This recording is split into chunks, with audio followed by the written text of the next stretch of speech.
Hello, my name is Tony Marfione from Microtech Knives. We're here at the 2014 Blade Show event this weekend, and we have a really cool opportunity to introduce the new Microtech Knives. Greek meaning for that means, if you Google that up, it means the king or military leader, but its most common name usage is the Emperor's Dragonfly. So there was a little bit of an influence on kind of the spine back, lanyard, and so on and so forth to kind of dig the whole setup. But this new piece, is in response to a knife that we wanted basically an integral folding lock.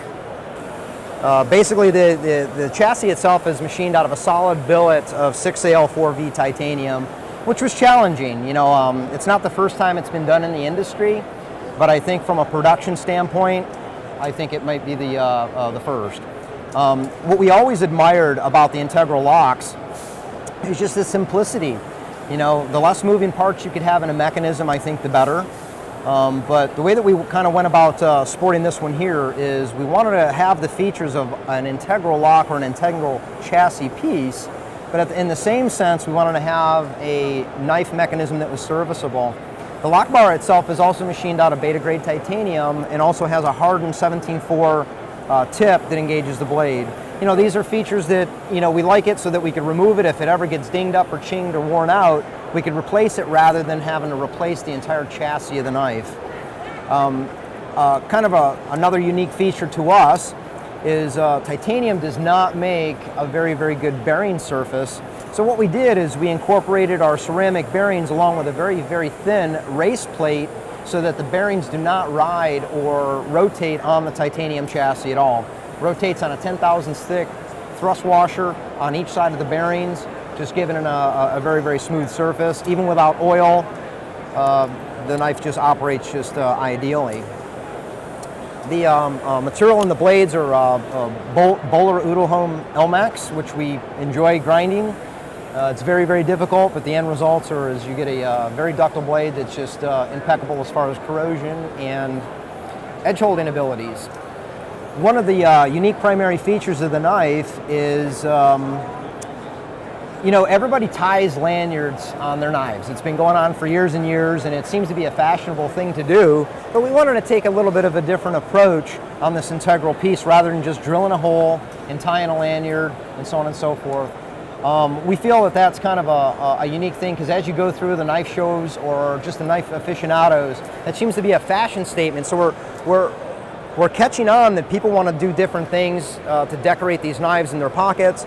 So the mechanism that we came up with is a single point thread into the rear of the knife.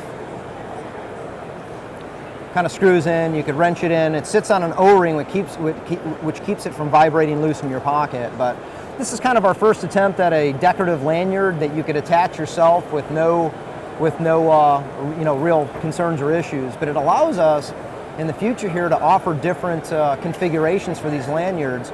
I mean, my daughter kind of gave me a unique idea when we were doing it. She has a Pandora bracelet, and it's kind of neat if we make these so that they could add their own jibs, their own decor, or any kind of little ornaments.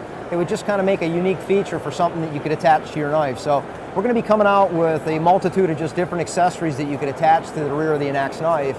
And I just think it'd be fun to kind of change it up during the day. So this particular one here is a stainless steel cable with 6AL4V beta components and the stinger on the end as they call it, but just kind of a neat attribute to the knife. The pocket clip is machined out of a solid billet titanium. We didn't want to go with a stamped version on this particular unit. The ball feature is not my idea. At one of the New York custom shows, I had a chance to run into Todd Begg, who I'm sure you're familiar with from Todd Begg Knives. And he had handed me one of his new folders, which I admired. And I said, "Man, I love it." He goes, "You love my knife?" I was like, "No, I love your pocket clip." And he kind of chuckled, and I said, "Todd, I gotta do something with that." And he said, "Look, if you want to run with it, run with it." But basically, the whole idea of the jib ball on the top just really conforms to the pocket.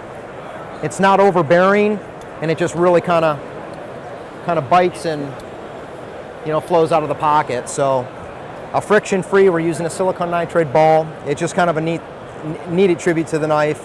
I can't take credit for that one myself though, but just a unique feature on the piece, we think. And it's set in a pocket with a single hardened 17/4 screw. Some of the cool features on the knife, if you look at the blade, I mean, again, this was up for, for some of our staff when we first initially did the design. There was like, well, should we make it a flipper? Should we put a thumb stud? But the whole idea was to try to keep the contoured body as streamlined as possible. The fuller groove on the side actually works as your point of contact to open it either right or left-hand side. You get a very good purchase on it either way, to manipulate the knife in different directions. So, we kind of like it. It's kind of a unique feature. Fully rounded spine, 2 different types of jibbing on the back of the blades. This makes up for just a really attractive but simple design. And it was introduced here exclusively, first show here at Blade Show 2014.